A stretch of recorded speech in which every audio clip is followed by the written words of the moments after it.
Mieux vaut trébucher avec les pieds qu'avec la langue. Imaginez un monde où votre silence peut parler plus fort que les mots, où votre calme peut dominer le chaos qui vous entoure.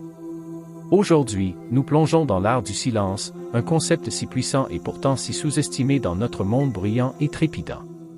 Je veux que vous pensiez à la dernière fois où vous vous êtes senti submergé par les commérages, insulté sans raison ou injustement critiqué. Frustrant, n'est-ce pas?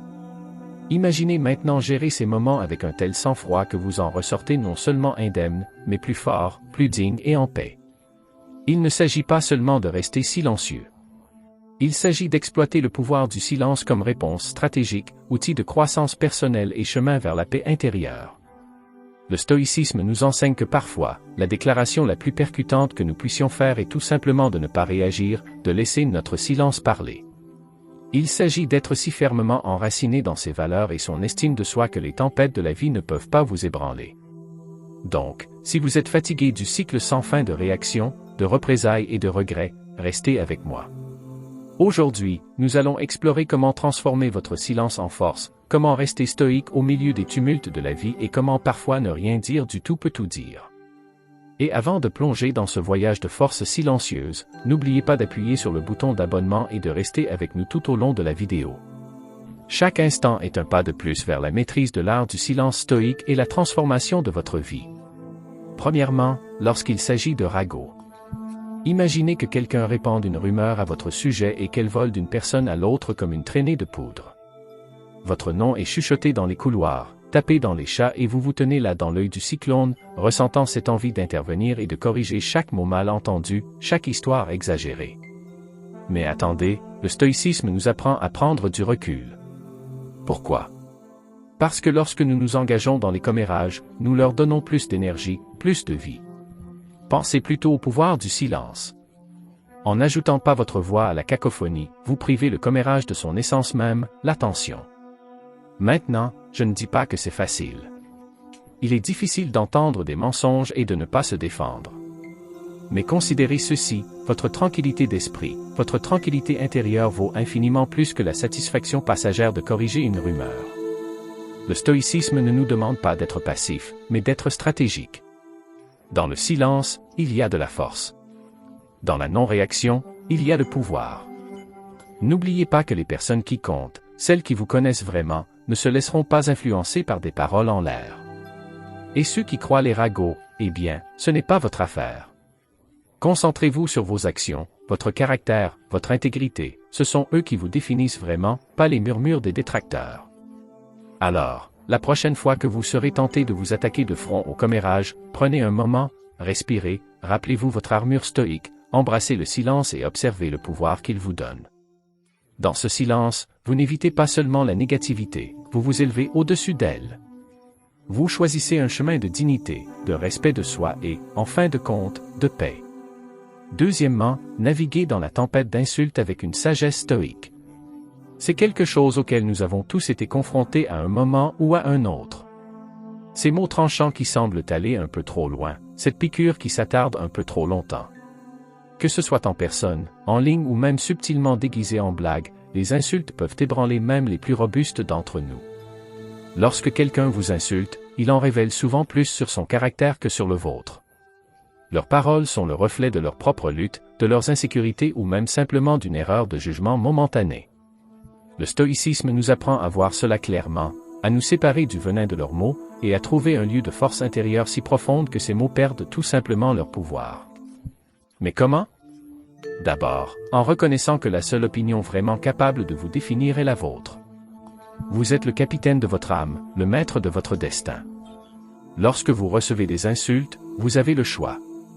Vous pouvez vous engager, riposter et laisser ces mots s'infiltrer dans votre cœur. Ou vous pouvez vous élever, en sachant qui vous êtes et les valeurs que vous défendez. Il ne s'agit pas d'ignorer ou de supprimer vos sentiments.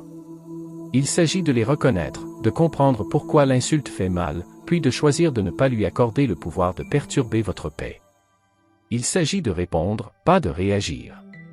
Peut-être que cette réponse est le silence. Un silence simple et puissant qui dit « Tes paroles ne me définissent pas ». Et n'oubliez pas que le stoïcisme ne signifie pas que vous ne cherchez pas de soutien ou que vous ne dénoncez pas les abus. Cela signifie que vous contrôlez ce que vous pouvez. votre réponse, vos émotions, votre dignité. Vous ne pouvez pas contrôler ce que les autres disent, mais vous pouvez contrôler si vous acceptez ou rejetez leurs paroles intérieurement. En naviguant dans la tempête d'insultes avec une sagesse stoïque, vous ne vous protégez pas seulement, vous vous élevez.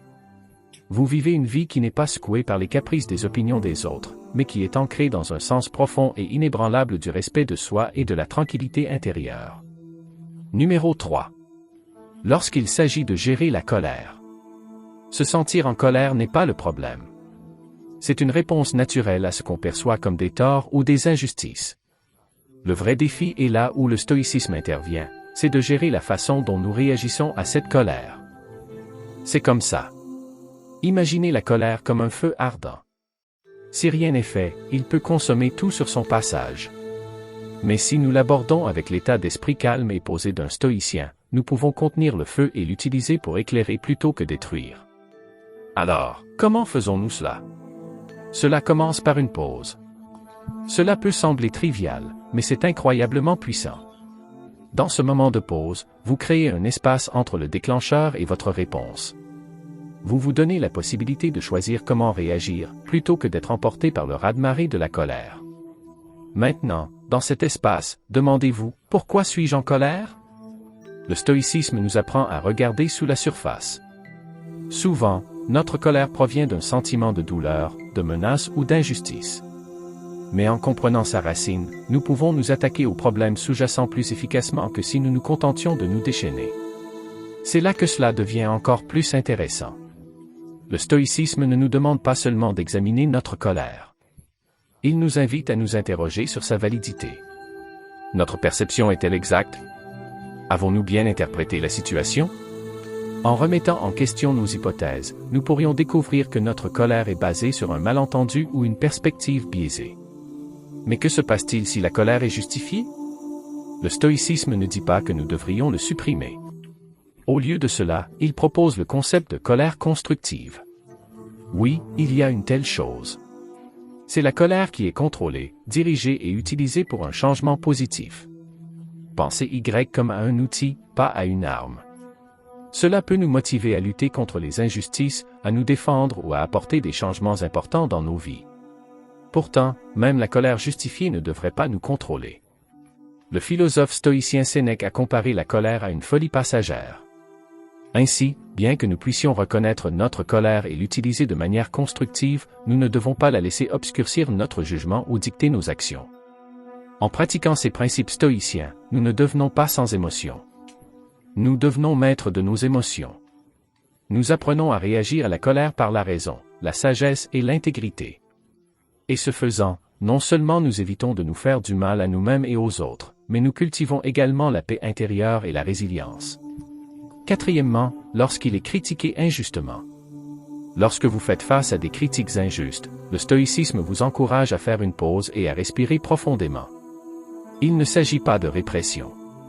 Il s'agit de vous donner un moment pour gérer vos émotions calmement et éviter de réagir de manière impulsive. Parce que, avouons-le, notre réaction instinctive pourrait être de riposter ou de nous défendre avec véhémence.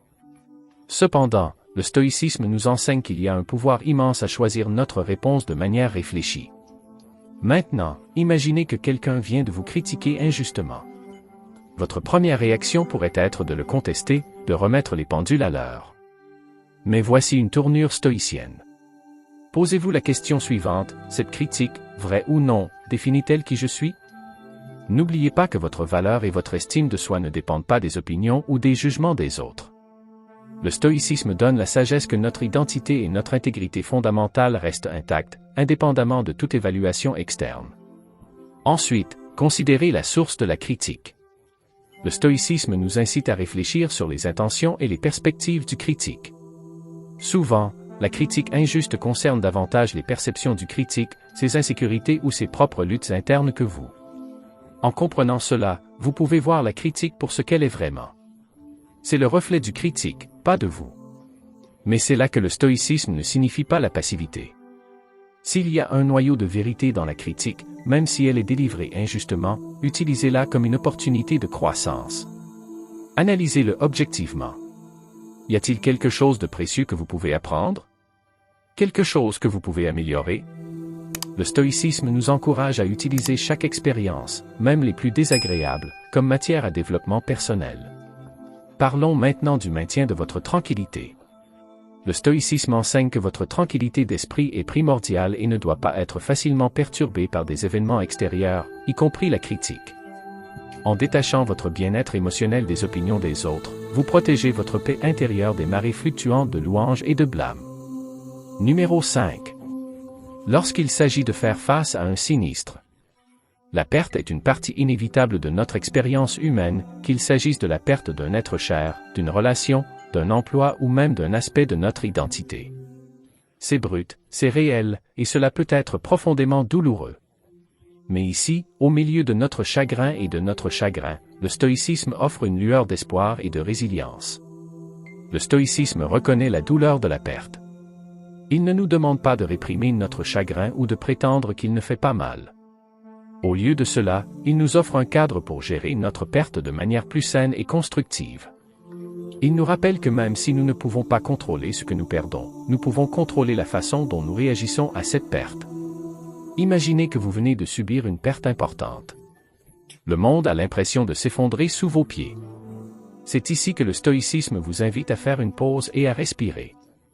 Inspirez profondément et donnez-vous la permission de ressentir vos émotions, de faire votre deuil.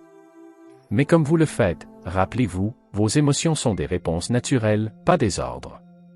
Vous pouvez vous sentir triste, en colère ou confus sans laisser ces sentiments dicter vos actions ou définir votre avenir.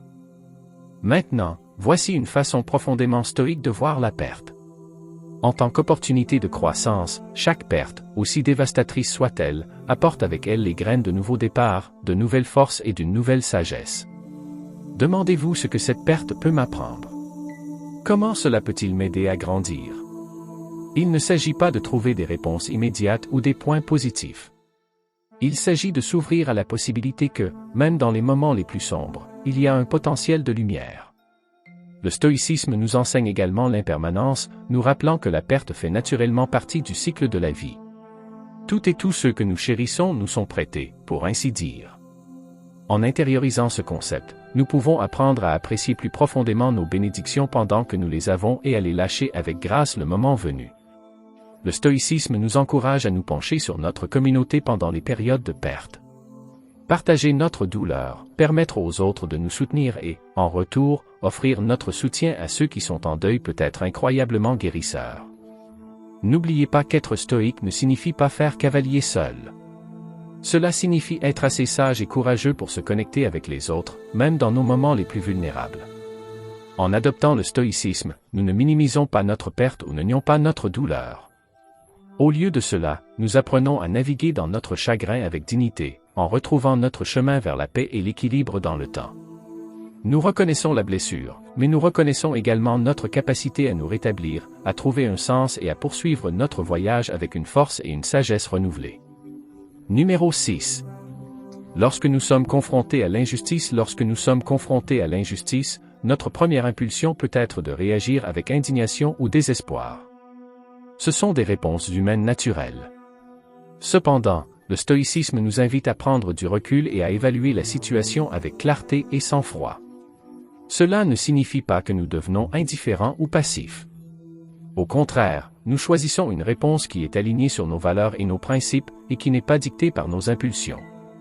Imaginez que vous soyez témoin ou que vous viviez quelque chose d'injuste. La réponse stoïcienne commence par l'observation et la compréhension. Demandez-vous ce qui est en mon pouvoir de changer. Le stoïcisme nous enseigne à concentrer nos efforts sur nos actions et nos attitudes, les domaines où nous avons une véritable capacité d'action. Bien que nous ne soyons peut-être pas en mesure de rectifier toutes les injustices, nous pouvons choisir de ne pas les laisser diminuer notre esprit ou notre engagement envers ce qui est juste. Maintenant, approfondissons l'approche stoïcienne de la lutte contre l'injustice. Il s'agit d'agir avec intention et détermination. Qu'il s'agisse de sensibiliser, de soutenir les personnes touchées ou d'œuvrer à un changement systémique, nos actions doivent être réfléchies, délibérées et fondées sur notre compréhension plus profonde de la justice. Le stoïcisme nous encourage également à cultiver la résilience intérieure. Faire face à l'injustice peut être épuisant, décourageant, voire écrasant pour l'âme.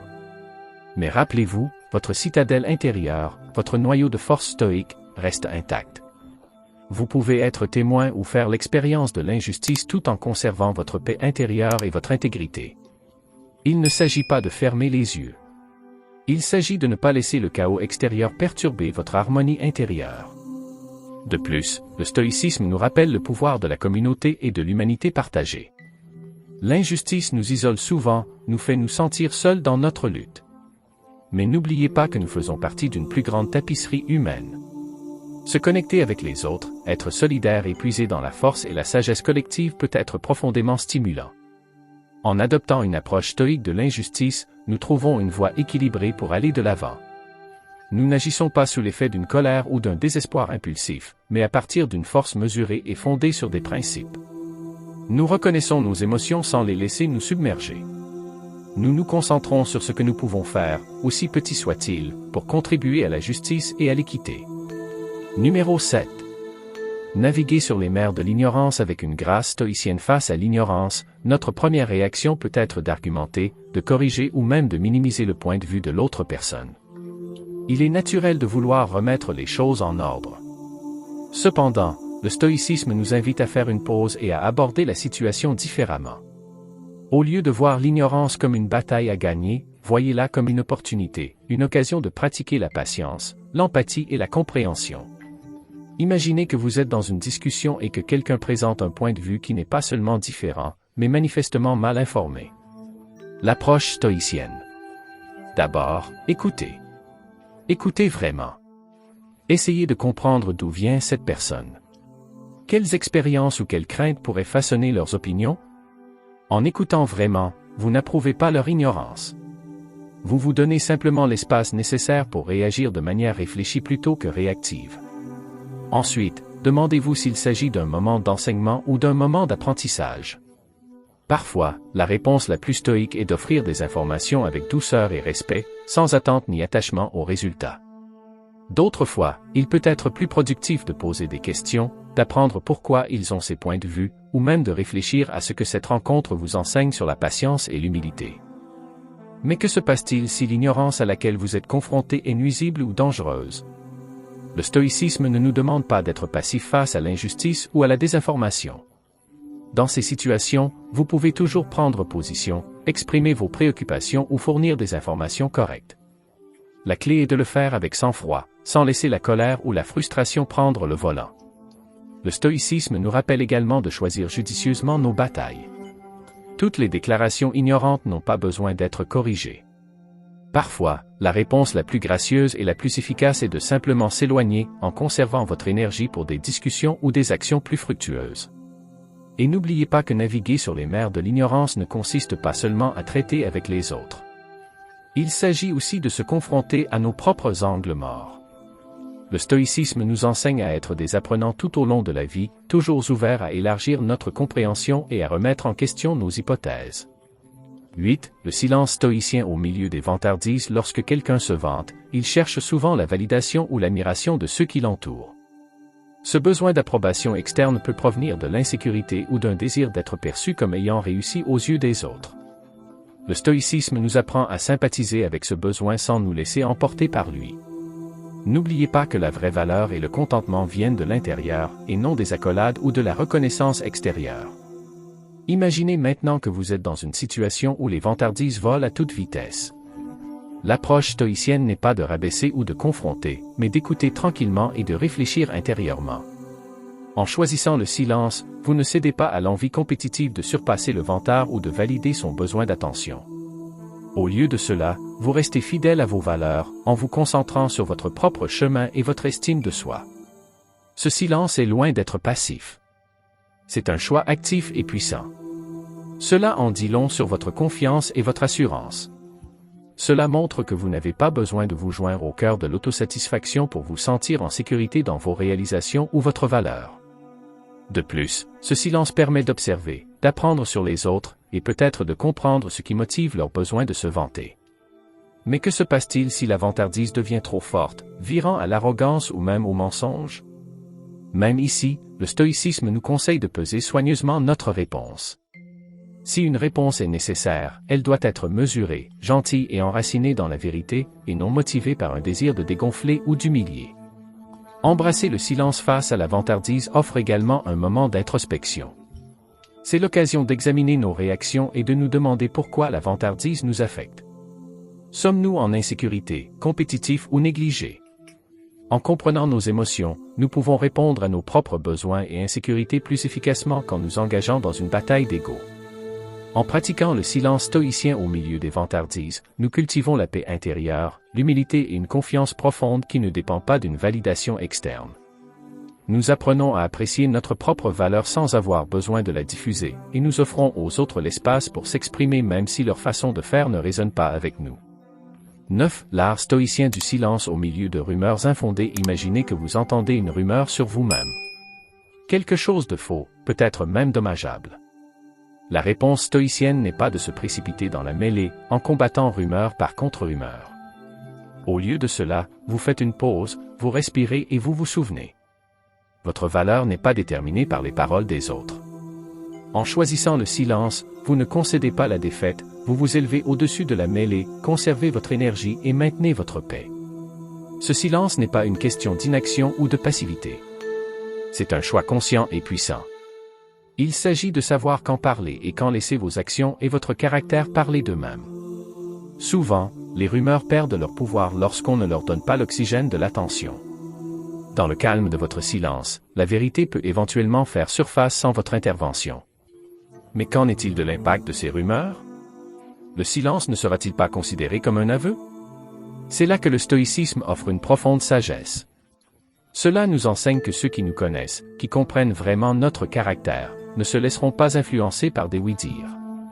Et pour ceux qui sont prompts à croire au pire, leurs opinions n'ont jamais été sous notre contrôle. De plus, ce silence stoïcien nous donne l'occasion d'une introspection. Il nous permet de regarder vers l'intérieur, de fortifier notre citadelle intérieure contre les frondes et les flèches de la désinformation. Dans cet espace de réflexion, nous pouvons trouver de la clarté, de la force et même un sens plus profond de qui nous sommes et de ce que nous représentons. En pratiquant l'art stoïcien du silence au milieu des rumeurs, nous cultivons également la résilience. Nous apprenons à naviguer avec grâce dans les eaux agitées de l'opinion publique, à nous ancrer dans notre vérité et à nous déplacer dans le monde avec une confiance tranquille qu'aucune rumeur ne peut ébranler. Alors que nous terminons notre voyage aujourd'hui, rappelez-vous que le silence n'est pas seulement une absence de bruit. C'est une source de force, un témoignage de votre force intérieure. Dans ces moments où vous choisissez le silence plutôt que les mots, vous embrassez la profonde sagesse du stoïcisme, transformant les défis en opportunités de croissance et de sérénité. Maintenant, je vous invite à poursuivre ce voyage de croissance et de découverte de soi en regardant l'une des vidéos suggérées sur votre écran. Plongez plus profondément dans la sagesse du stoïcisme et cultivons ensemble une vie de tranquillité, de but et de force durable. Merci de vous joindre à moi sur ce chemin de découverte et d'introspection. Votre présence enrichit notre communauté de revues stoïciennes, et ensemble, nous apprenons à naviguer dans les tempêtes de la vie avec grâce et résilience.